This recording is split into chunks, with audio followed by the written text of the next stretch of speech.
if I leave you with anything today, it's this: when you read sacred scripture, the Bible being one of the best examples, you have to read it that way. You have to read between the lines.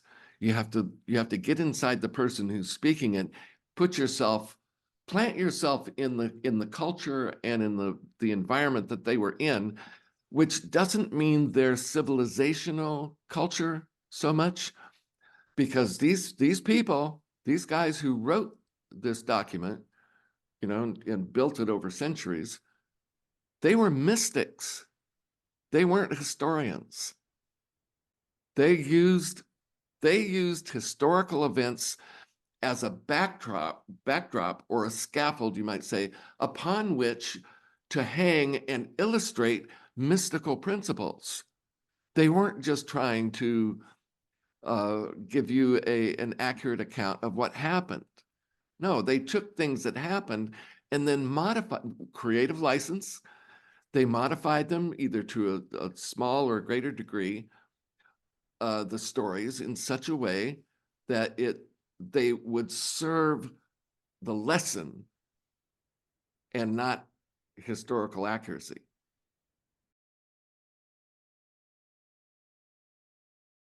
So today, I wanted to talk about the Bible and get at a way to understand it like a mystic, to read it like a mystic. And one thing that I've found, and I think this is the problem that a lot of people run into when they read the Bible, they try to read it too literally. And not to say that the things described in the Bible didn't happen, but it's not really a history book. It's a roadmap.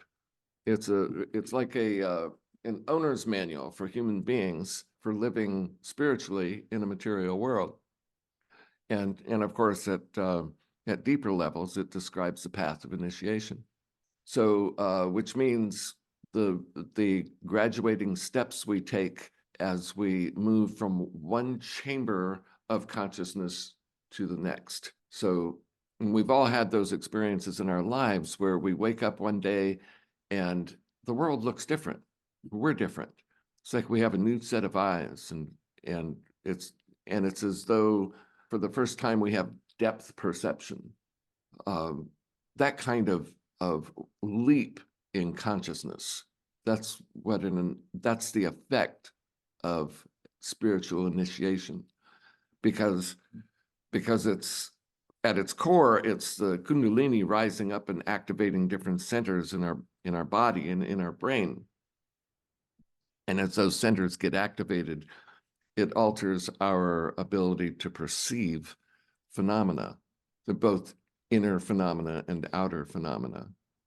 So the Bible, if you can read it that way, that's what it does. It gives you a roadmap. So the thing that I've discovered is that in order to understand the Bible, we have to read between the lines. And it's actually written that way. One of my favorite TV shows is Deadwood. It was an HBO series, and it's about a mining town during the 1800s in South Dakota.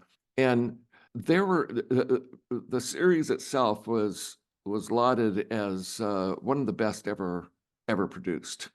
And the main reason was for its writing. Production value was great, but the writing was absolutely stellar.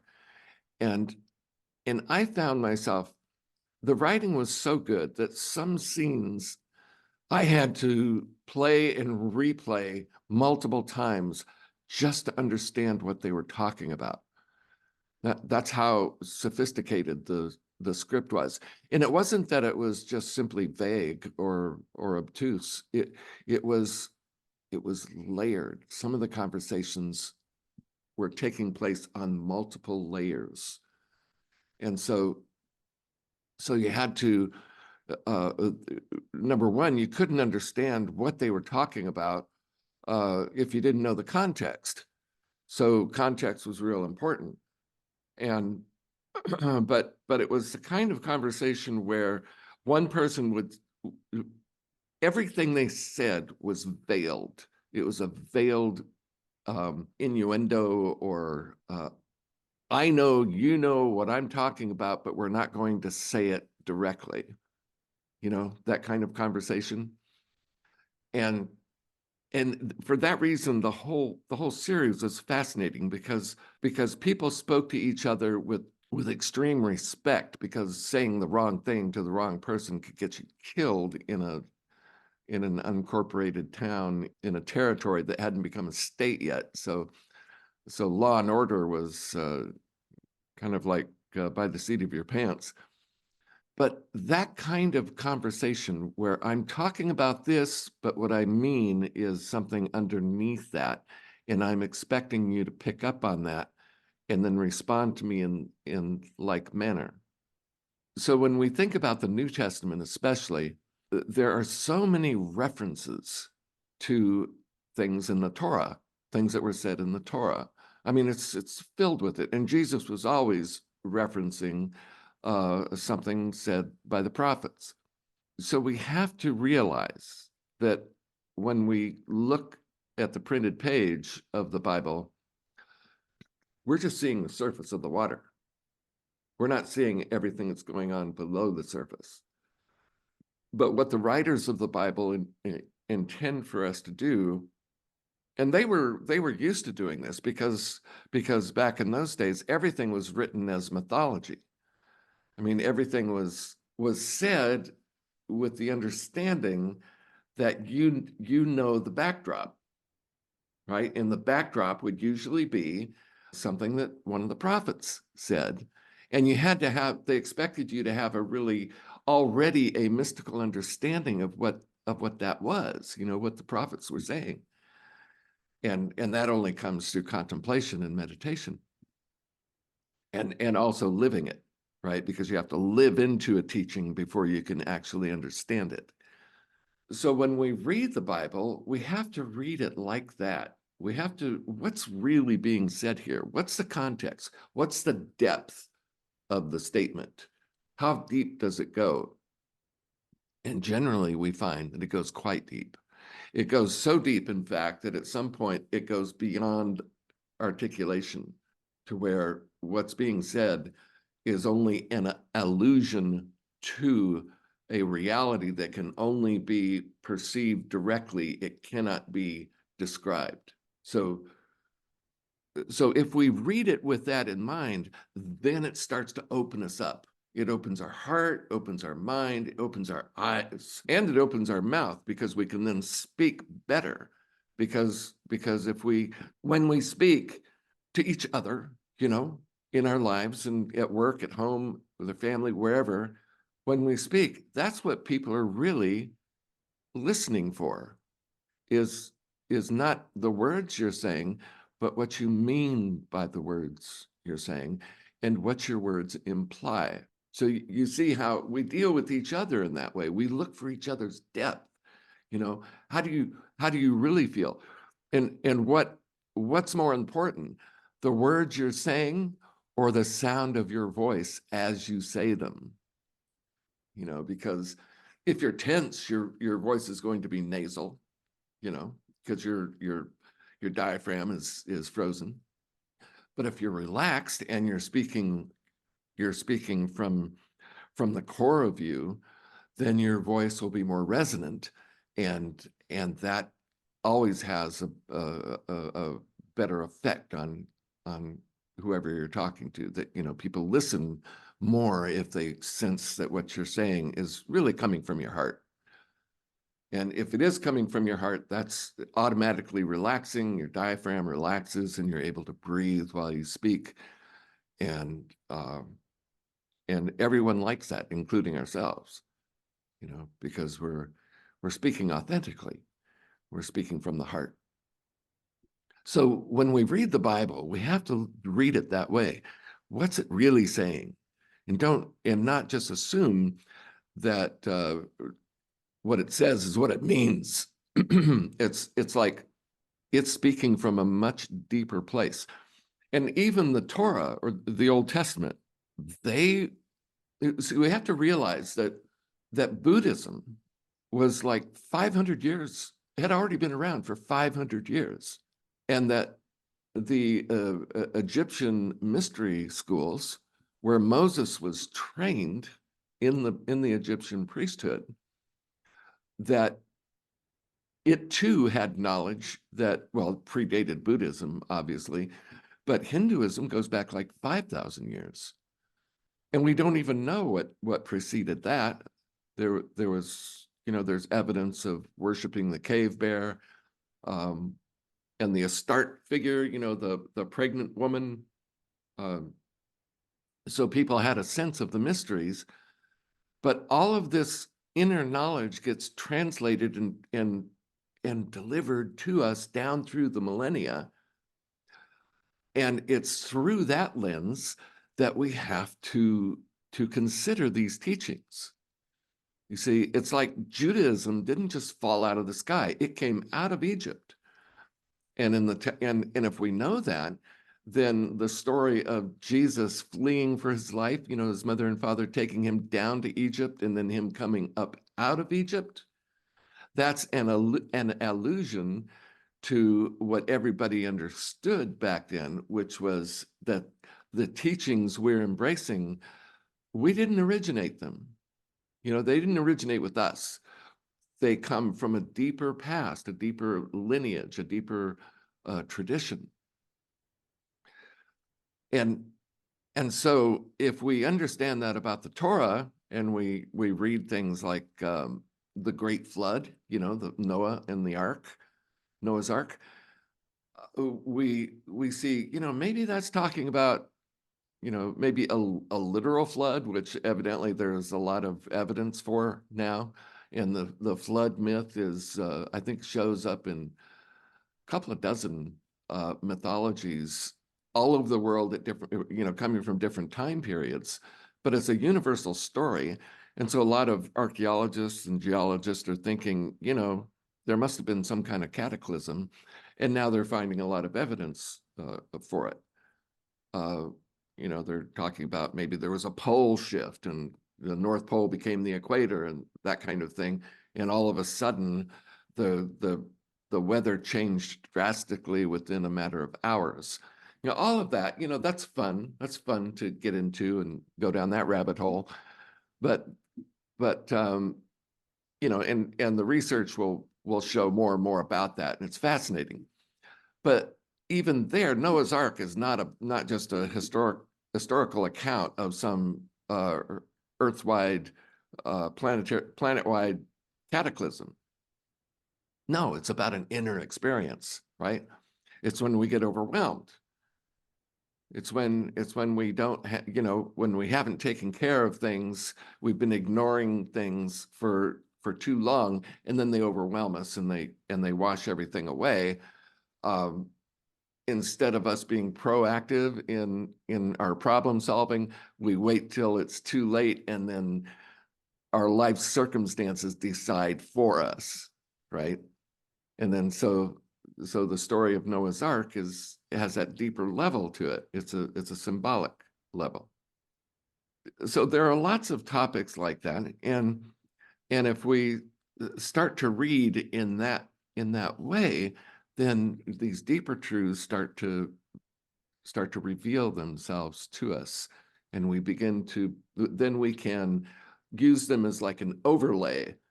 If we regard these teachings as principles, then we can use them as an overlay on our experience. Why are we, running into the same problem over and over? Why do we feel stuck, like we're under a glass ceiling? Or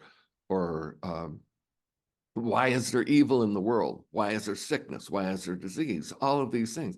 If we know the symbolic meaning of these stories in the Bible, we can overlay them onto these questions that we have and get some amazing answers. It opens our eyes, opens our heart, and we can feel our way into the reality of the spiritual world, because that's what's driving everything that's visible.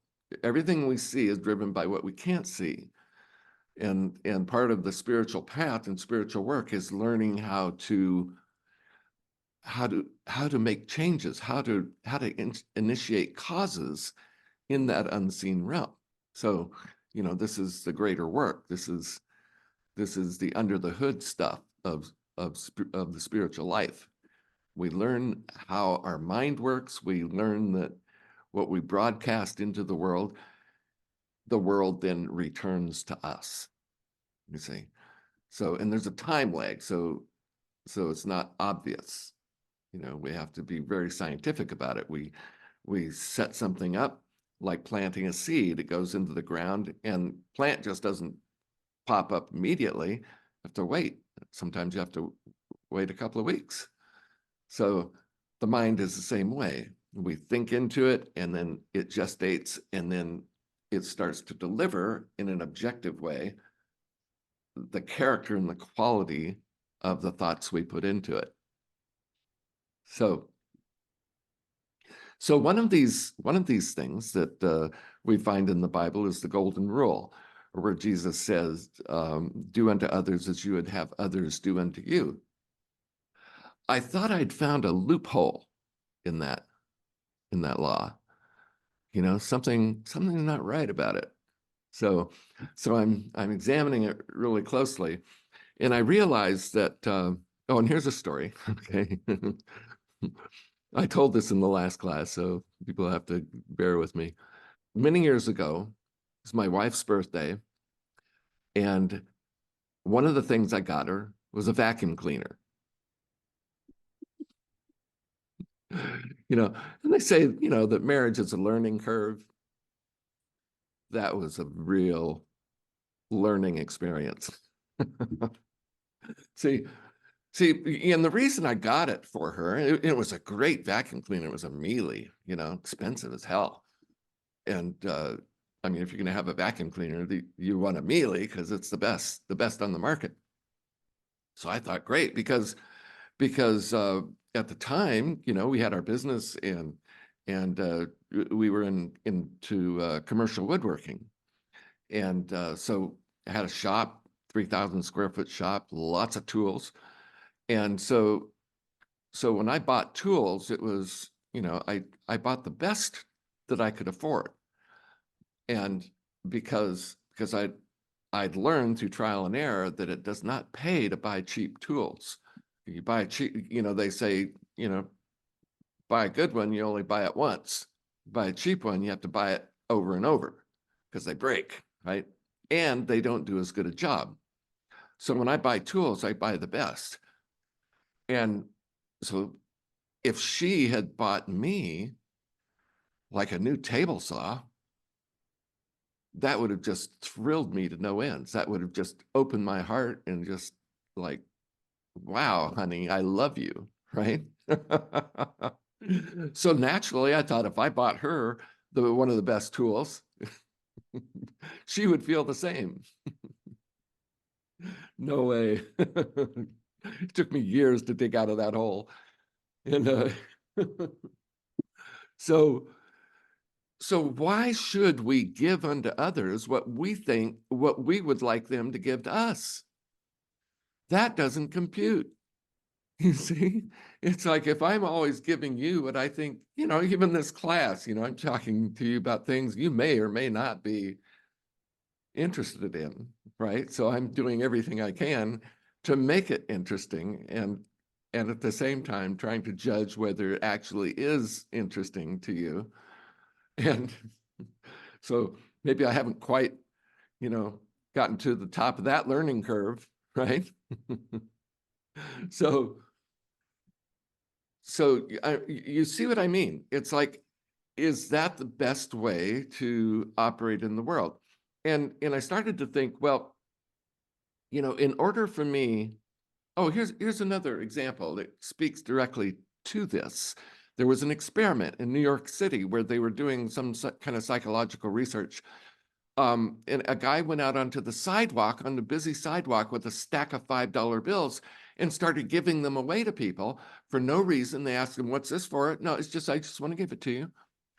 Only 1 in 10 people would accept the $5 bill because nobody trusted the guy who was handing them out. Nobody gives anything away for nothing, right?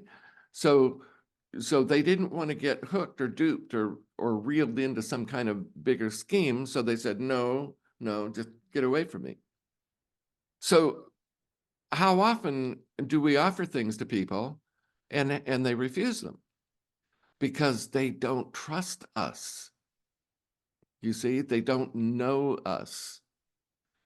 So in order to be able to give unto others what you would have them give unto you, you have to get inside of them and see yourself. You have to see through their eyes how you look to them. This, St. Paul alluded to this and when he said, I know even as I am known. And the Christian term agape means essentially that we register off of each other. We interact with each other. It's a two-way street. You see, we have to be able to know how the other person is receiving us before we can engage in a way that's going to be mutually satisfactory. So in this law, do unto others as you would have others do unto you, if we see below the surface of those words, we begin to see that there are implications, that in order to actually do that, we have to have a deeper perception from a different perspective. We need to look deeper and we need to look at ourselves through their eyes, because until we do that, we don't know what they are willing to accept from us, you see.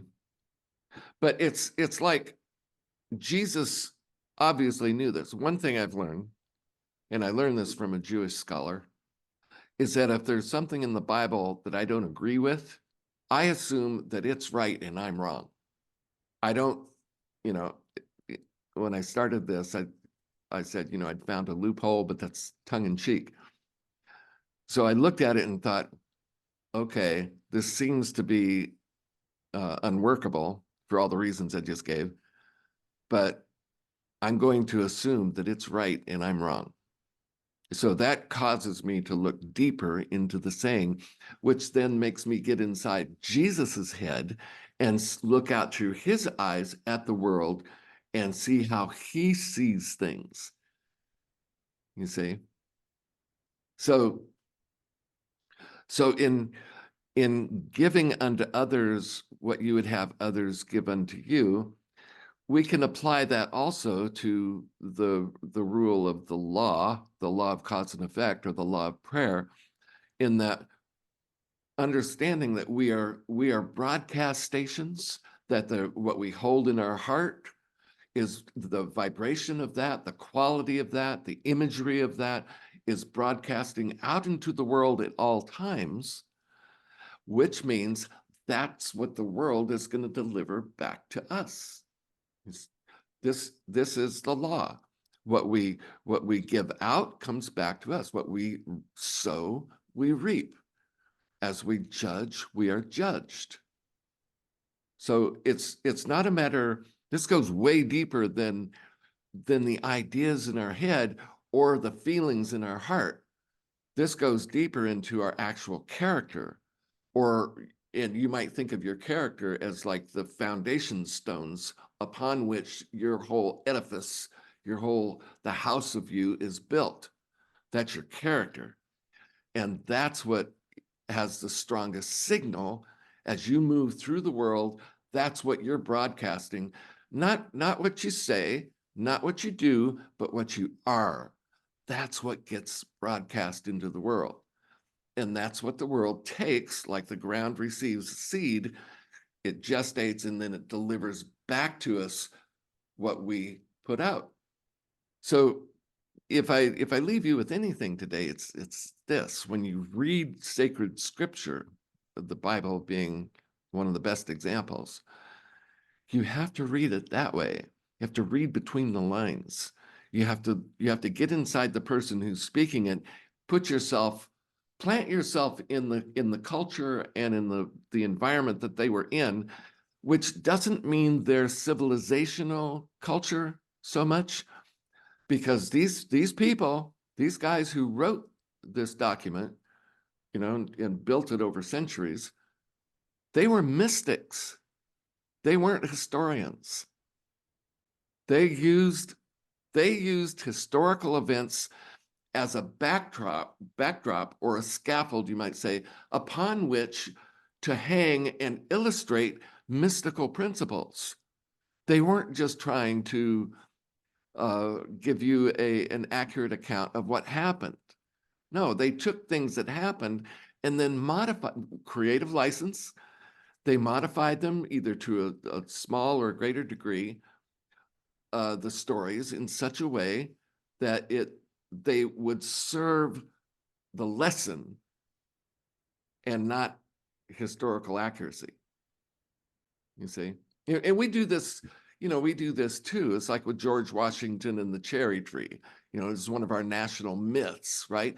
You know, I cannot tell a lie. That's George Washington was a little kid on his father's farm, and got a new axe for his birthday or something, and went out and chopped down a cherry tree. You know, that's like, you know, and in those days, if you had an orchard, every tree was a cash flow, you know, it was a source of cash flow. So it was serious. And his father came to him, you know, his father figured it out right away and went to little Georgie and said, "Did you cut down this tree?" And Georgie said, "I cannot tell a lie. Yes, I cut it down." And so, but his father didn't beat him for it. He rewarded him because he told the truth. He still had to, you know, do something to make up for, you know, for what he did and learn his lesson. But the greater lesson was that he told the truth. And so we use that, we mythologize that. Now, did that actually happen? Could have. Maybe it did. Maybe it happened to something else, and the story was transferred onto George Washington because he's, you know, quote unquote, the father of the country. You know, all the storytellers of that time who had a vested interest in creating a national mythology, you know, because it was a new country coming together and needed its own narrative, its own guiding principles. So one of the guiding principles is truth. That we will survive and thrive if we can trust each other. You see? So there's the deeper lesson using this incident, which may or may not have happened to little Georgie, but it's extremely useful and can be built upon and mythologized for the greater and higher purpose of establishing trust as a national value, as part of the character or the foundation stones of this country. And what we're finding now, there's a story about Google when eBay, when eBay first started, nobody would believe that it would work. They thought people would send you a rubber check and you would deliver to them a piece of junk, you know, that everybody would scam each other. And because people believed that, and of course this was a big deal, eBay was, you know, a huge enterprise, and even when it started out, but because people doubted the trustworthiness of the general public, they immediately, all of a sudden, all of these escrow companies came up, I think that's the right word, that would guarantee your purchases on eBay for a cut of the price. If you paid $10 for something, they'd take $1 maybe, so that in case the deal didn't work out, then you would get your money back, because you couldn't get your money back from somebody who's trying to scam you, right? It doesn't work that way. So, but the interesting thing is, all of those companies, those underwriters, went broke. All of them, they went broke. Why? Because everyone honored their agreement. That's the effect of this mythology that has been built into our country of trust being our highest value. You see, in a civic sense, you know, like trust. And we even put it on the money later on, in God we trust. And of course, the subconscious mind does not read prepositions or adjectives. It just reads verbs and nouns. So when we see that statement, in God we trust, what the subconscious mind gets is God trust. And then you can say, okay, trust is God. See, because when you just have two words like that, and you present them at the same time, the subconscious mind sees them as an equation. Trust equals God, God equals trust. So, and trust in a civic sense then is our highest ideal. That's the highest good, the highest value we can conceive of. So in all senses of the word, trust is God, because it's on the civic level of life, that's the highest ideal. And it's the highest ideal because it's the single most important driver of a successful economy. The more trust, the wealthier everyone gets. Because we have contracts, we honor our contracts, we have our agreements, we honor our agreements, and then everybody just starts ratcheting up on the economic ladder. This is proven to be the case. In those countries where you don't have trust, where you have a lot of corruption in government and everybody is trying to get one over on everyone else, they never get past a certain threshold in economic viability. So I'm telling you all of this because this is how we read the Bible. We read the Bible in terms of what kind of mythology is being built, and not just stories. These are not just fairy tales. These are stories designed to hold a principle that is meant to be exalted in our consciousness.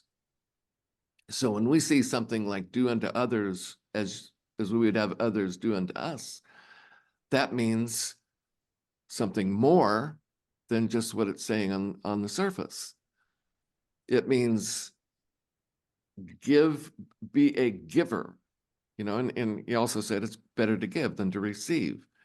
And it's better in every way. It's better in every way because what you're giving is yourself. And so it demands that couched within the saying, do unto others, is the understanding that always work on being a better person. You see, be a giver, not a taker. Because if you live your personal life as a taker, it's not going to go well. And if you live your civic life as a taker, that's not going to be good for anybody. The whole society will suffer because of that. So the unspoken instruction within do unto others is be a good person. Be conscious and mindful of what the other person needs, how they see the world, and help them through their eyes to understand how they see you, so that you will know what to give them in such a way that it's going to work. And they're not going to say, no, I don't trust you, So all packaged within that one single instruction or law that he's giving us is this whole other dimension of our attitude towards life and other people. Michael, can I jump in for a minute? Yes, ma'am. So I like what you said about, understanding the history of the time period when something was written. When I used to teach Shakespeare, ninth graders didn't understand, why didn't Juliet just do what the hell she wanted to? why was she so distraught over having to marry this guy that her dad set her up with? And if they don't understand what the mindset is and what the rules are, that girls did exactly what their dad told them to, that she'd be kicked out of the house or whatever, if they don't understand that, then they can't understand the rest of the story.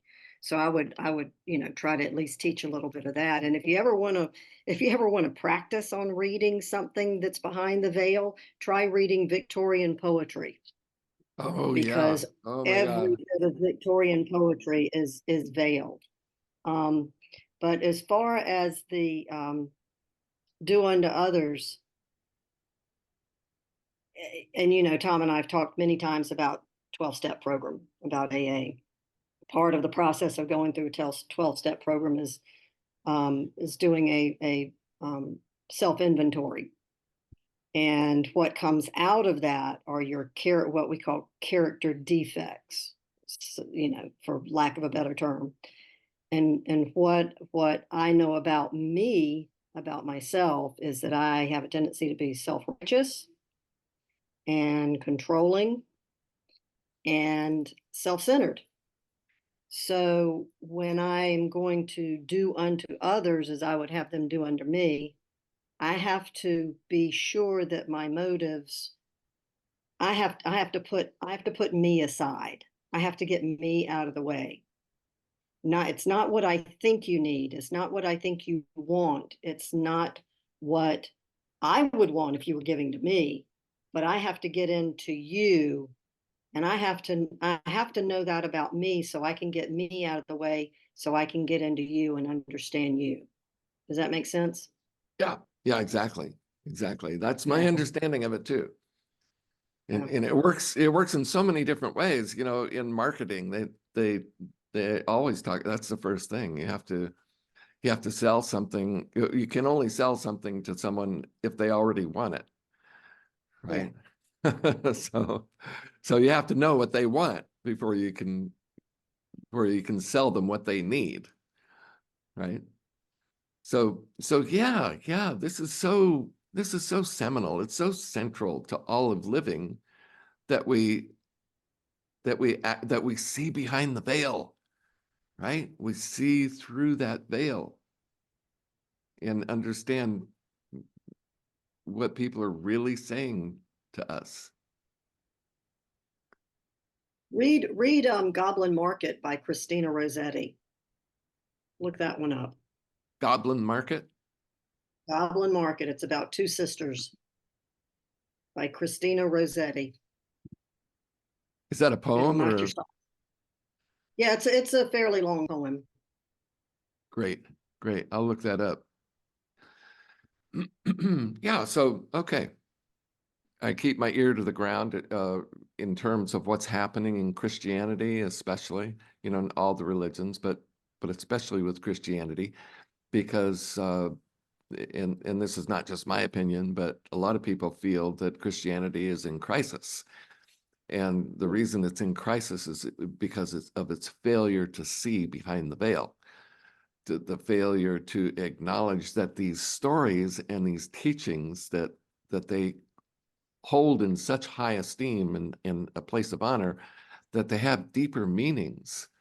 In fact, some people will vehemently resist interpreting scripture in this way because they think it's just, it's just your imagination running wild.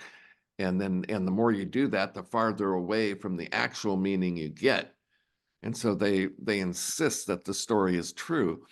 And I've come to appreciate that, actually. I can appreciate that someone has those stories in a vault and are refusing to change them in any way because like if interpreting the biblical stories was more important than the stories themselves, then very quickly we would lose the story altogether and be left with a multitude of interpretations. And then, like a dandelion, it would just scatter in the wind and you'd lose the whole thing. So there's got to be some group of people who look you right straight in the eye and say, keep your hands off the damn story. Right? Yeah. The story is what's true, not your interpretation of the story.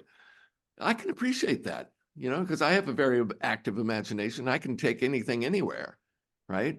But so we need each other in that way. And you know, who's really good at this is science. Science is great at this because they have the principle of falsification. There's this movie, The Martian, with Matt Damon. Yeah, Matt Damon. And he gets stranded on the planet Mars. They think he's dead and they leave, but he's still alive. And so they mount this 2-year-long program to get to him before he starves to death. And there's this guy who's head of NASA, and all of his scientists are coming in saying, we could do this, we could do that, we could do the other thing, you know, laying out every strategy they can come up with. And he shoots every one of them down. And I'm thinking while I'm watching this, what an asshole. You know, doesn't he want to save this guy? Why is he just shooting down every proposal that comes across his desk? And then I realized, no, that's his duty. That's his role as a scientist. You must find a way to disprove your own hypothesis. Mm. You see, that's the vetting process. That's what makes it real. And so finally, you know, and it always involves somebody going rogue or maverick, you know, somebody who breaks out of that mold to go ahead and do the outlandish thing, which then proves to be the right thing to do. That person then is a hero. That's the essence of the hero's journey. You break away from the known, you venture into the unknown, and by luck or by determination, you grab onto something truly valuable and you bring that back with you, and everybody welcomes you as a conquering hero. If you fail, there's no end to what they will do to you if you fail, right? They kick you out, you know. So, but that's the tension of the opposites that produces the good, the true, and the beautiful. Those very few that make it through that vetting process are the heroes. The multitude of others who tried and failed, we don't even remember them. You see? So you have to venture into the territory of the Bible, into Scripture, with that same heroic intention, which is to really unearth, to pull back the veil to see what's really being said. Your chances of being successful, you know, not so great, but there is a chance. So we experiment. We go in, you know, like I'm doing with Do Unto Others. Peel back the layers, peek behind the veil and see what's really being said. And then when I did that with this, it was, you know, it became much deeper. It had way more implications that are obvious, and actually then becomes a journey towards becoming a better person, managing my vibration in the world. What am I putting out into the world? You see, so there's a treasure trove in the Bible. Every little thing you can look at in that way. Judge not, lest you be judged. What does that mean? Most people get that entirely wrong. I'm not going to go into it in depth now because I'm not prepared to lay it out. But it doesn't mean don't be discerning. You know, it doesn't mean be naive. It doesn't mean trust everyone, right? That doesn't work. That's false. Everybody knows that that's false. If you trust everyone, you're a fool. You're a sucker. You'll be broke and alone forever. So that can't be what he meant. What did he mean? We have to get in, see it through his eyes, take it in context, not in historical context necessarily, because human nature doesn't change that much over millennia. Pretty much the same people now as we were then. They were even as smart as we are now. They just had a different set of data to work with.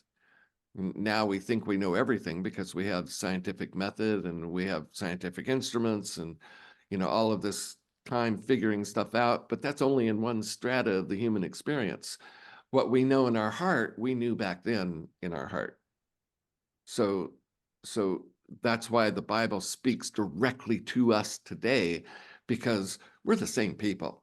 They're the same as us and we're the same as them. Every bit as smart, every bit as much human.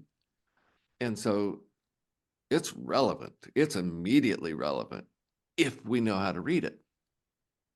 But if we read something like Noah's Ark and we think, how could he possibly have gotten 2 each of every animal in the world? And that's just baloney, and it's so unscientific and obviously false. And then they throw everything out. Like, really? You're going to do that with a myth? Myths are gigantic. Myths are huge. They are overarching narratives that speak to the heart of everyone.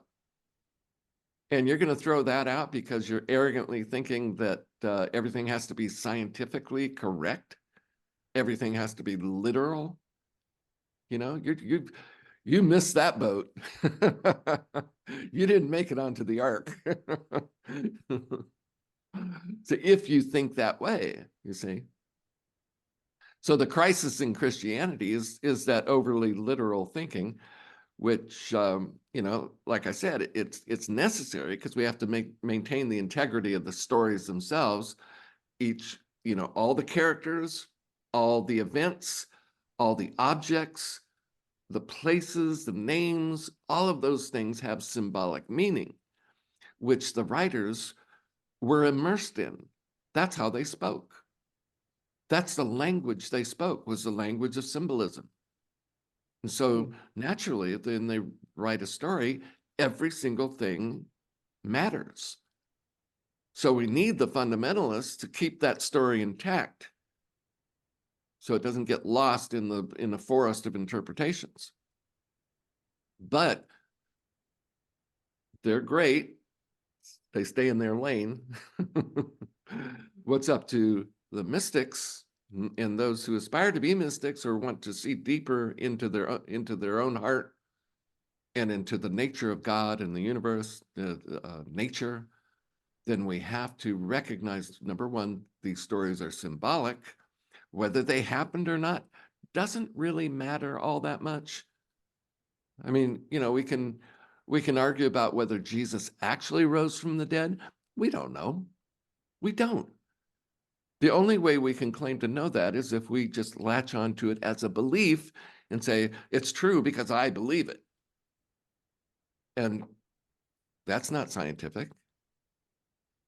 So we have to look at these stories and give them, allowing that, okay, maybe they are true, because how many things do we do today that would have been considered miraculous just 50 years ago?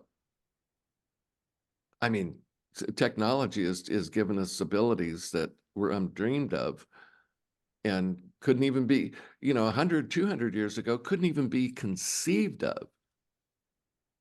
I mean, how would you explain, if you went back in time 200 years and tried to explain Bluetooth technology to those people? Where would you start? They don't even have electricity back then. You see? So Jesus, I like the way one of the professors at the Unity School of Religion in Kansas City, he said, tongue-in-cheek maybe, or maybe he believed it, he said, Jesus reincarnated from the future. Which is a very interesting way to look at it. We can say, okay, yeah, he literally did that. Or we can say his understanding of the laws of creation were so profound and he was so good at them that he actually could rise from the dead. He actually could materialize a person's arm, from being withered to completely healthy. He actually could restore a person's sight who was born blind. I mean, We know about cataract surgeries. We know about LASIK surgery. I mean, we restore people's blindness all the time. Think nothing of it now. Just how it's done. And who knows, 100 years from now, if we're still around, what we'll be doing then in terms of, say, eye surgery. My God, how could we even know? We can't. It's just impossible. So whether Jesus actually rose from the dead, he's actually a dead body that revivified and came, jumped up, scared the hell out of everybody, we don't know. So we have to leave a corner for that to be a possibility, but not get stuck with the literalness of that.